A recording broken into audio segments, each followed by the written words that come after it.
Hello there, welcome to Nerd.World Films. In today's episode we are taking a look at 6 movie heroines from various different sci-fi or horror films, women that are particularly badass or heroic in some way, shape or form and really earn the name movie heroine. Before we get started, if you like this video or like anything else you see on this channel, please like, share, subscribe and comment down below. And please, I've got 2 other channels you might want to check out if you like this one. I've got Nerd.World and I've got Nerd.World History. Nerd.World very similar to this one, but it's more about television, a bit on comics, generally cult topics in general. And Nerd.World History is factually based, looking at people, events and things from history that interest me and I want to discuss them. Hopefully other people are interested in them as well. And with that said, let's get started on this video.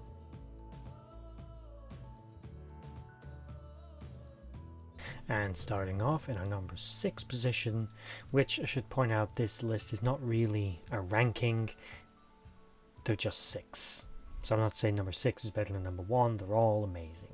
So at number 6, we have got possibly one of the original movie heroines, Princess Leia Organa of Alderaan. And she almost needs no introduction, played by the late amazing and beautiful Carrie Fisher. Princess Leia we are first introduced to in orbit of the planet Tatooine, being pursued by Darth Vader's Star Destroyer as she attempts to escape with the plans for the Death Star, so the Rebel Alliance can find a weakness in this monstrous battle station in order to defeat it and save the galaxy from tyranny and death at the hands of Sidious. And the immortal lines, "Help me, Obi-Wan Kenobi, you're my only hope," have gone down not only movie history but also cult history. This is a woman who could have led a life of luxury, a senator at a young age, born into semi-royalty on Alderaan, one of the wealthiest, most privileged and powerful planets in the Empire, and as a result in the galaxy. Her father, prominent senator from the Clone Wars era, close with Palpatine. Again, she's maybe not born with a silver spoon in her mouth, as obviously her parents were adoptive, although she didn't know that. But to be fair, if she'd known this guy was her father, I think she'd have rather stayed in ignorance at the time. But she could have led a life of luxury, but instead she led a life of duty, feeling she needed to oppose the Empire, and that's exactly what she set out to do, helping the Rebel Alliance get their hands on ships, weapons, supplies, and directly helping in the Rebel Alliance, getting herself arrested, interrogated by the Empire, and she took it like a champ, like a real soldier. An amazing character. And I know a lot of people say Star Wars, bit of a sausage fest, and it is, but when you've got a character as epic as her, so great, even in the sequel movies, even despite her Mary Poppins scene, she is fantastic. The character was brilliant.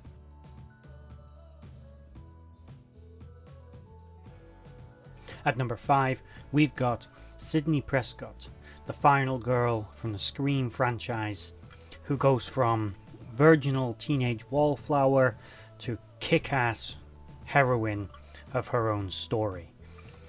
Facing off against the Woodsboro murderers, various incarnations thereof, as otherwise known as the Ghostface Killers. Again, she goes from the almost easy prey victim to a character who can hold her own, is willing to do whatever it takes to survive, to save her friends. She becomes perhaps a little paranoid, but also a pragmatist, a survivor, and a powerful character.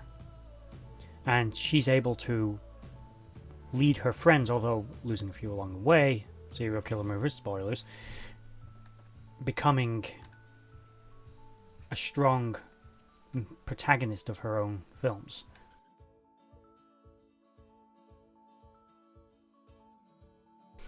At number 4, we've got the girl who defied an empire, defied a convention, defied her father, defied her family, and went out to become a soldier to defend her kingdom, serve her emperor, and save her father from certain death if he'd have done it in her stead. We've got Mulan, from what is a very good Disney animated movie, and the character is epic. She manages to single-handedly demonstrate that women can be warriors too, that they do have the ability to fight. And although played for laughs in a lot of scenes where the male soldiers are often quite stereotypical or gimmicky or comical, in the end they, despite the male bravado, get a grudging respect for her as a fighter and see her as a leader. Even her own commanding officer growing to respect her and ultimately fall in love with her, which is just kind of sweet.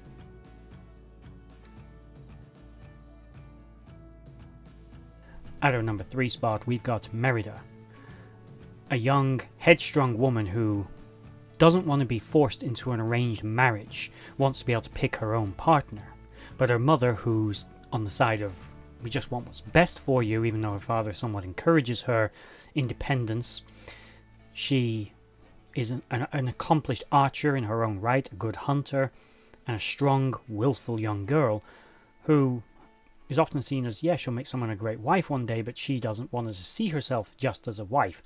Her argument with her mother ultimately leads to a magic spell being cast upon her when she encounters an old witch, and she then has to attempt to reverse what she has done to her mother, who is turning into a bear and has turned into a bear and is slowly losing herself into the animal that she has become. That's the main story, and she has to save her mother and manages to establish herself as an independent, strong leader amongst her people. The film Brave, which is another Disney animated movie, which is just brilliant, is a fantastic film, and I really recommend it if you've not seen it.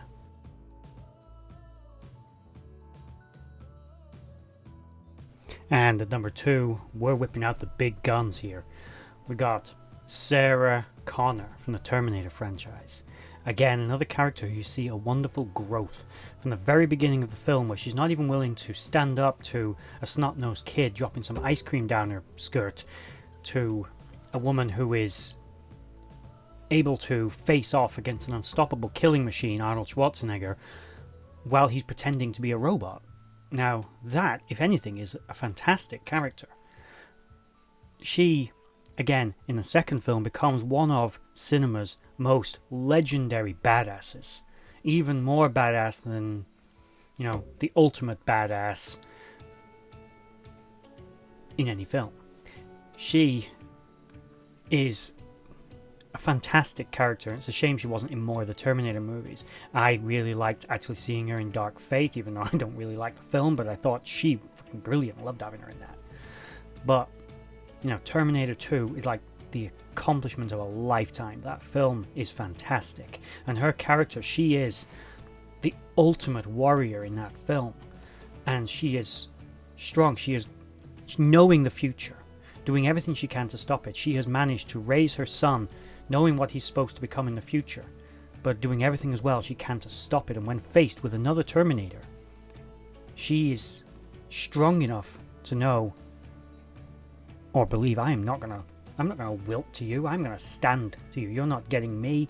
You're not getting my son. Screw you, basically.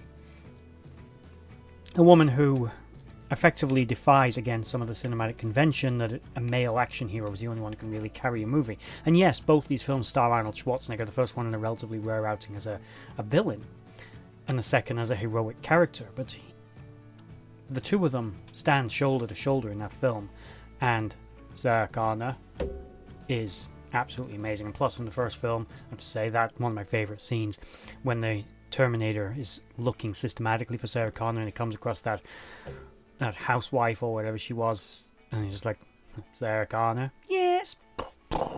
Brilliant scene.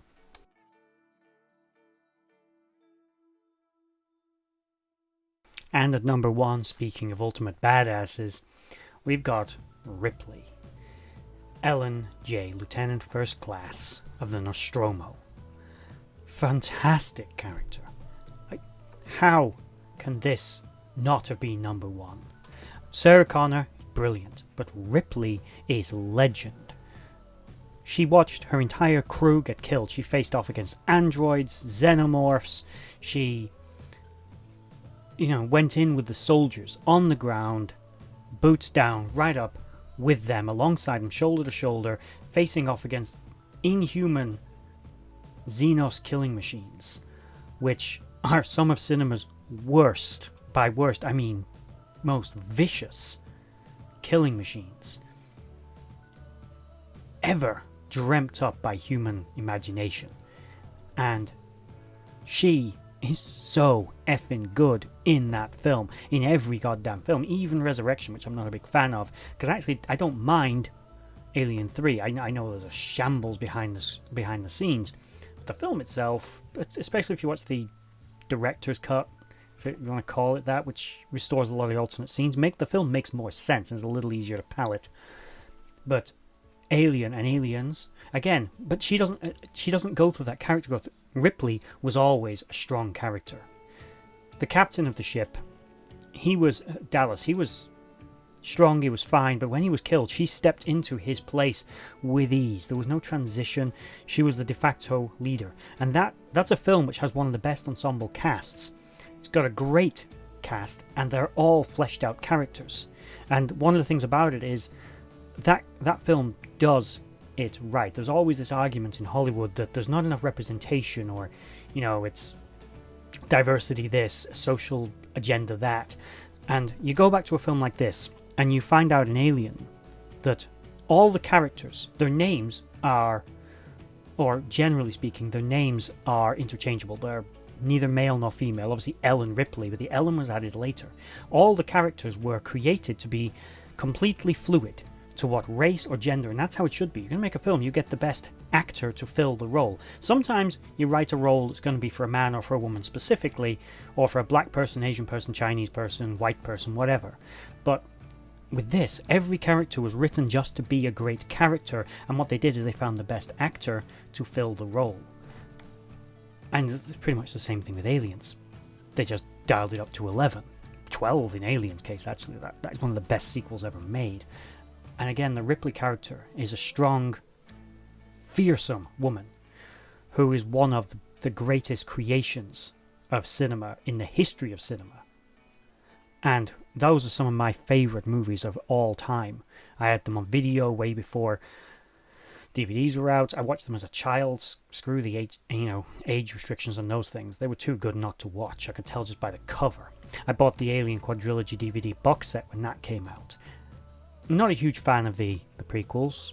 I actually prefer Prometheus over Covenant, but I'm not a huge fan. I didn't go to the Prometheus school of running away from things, and I ran away from those films pretty well. All that said, Ripley had to be number one. I don't even think I can't even explain in effective detail why she is so fantastic, and if you don't know, you shouldn't be watching this video, because you should know why she's so awesome. And if you don't, and you've not seen Alien, you need to go watch it now, just because she's fantastic. Just because those films are so well made, because the Alien is so good, because the cast is so good, because the writing is so good, because the cinematography, the lighting, the direction is spot on. There was almost never a more perfectly made film ever, and that goes for Alien and Aliens. Not the sequels, but those first two. Legendary. Which, before I ramble on too much longer, because I'm aware I'm starting to ramble because I'm getting all excited and kind of want to go watch Alien, I'm going to end this video there. If you enjoyed this video or any others on this channel, please like, share, subscribe, and comment down below. The links to my other two channels are also in the description of this video, and if I remember, which I won't, I know I won't, I'll try to remember to link them in the end credits. Other than that, thanks for watching, and bye-bye.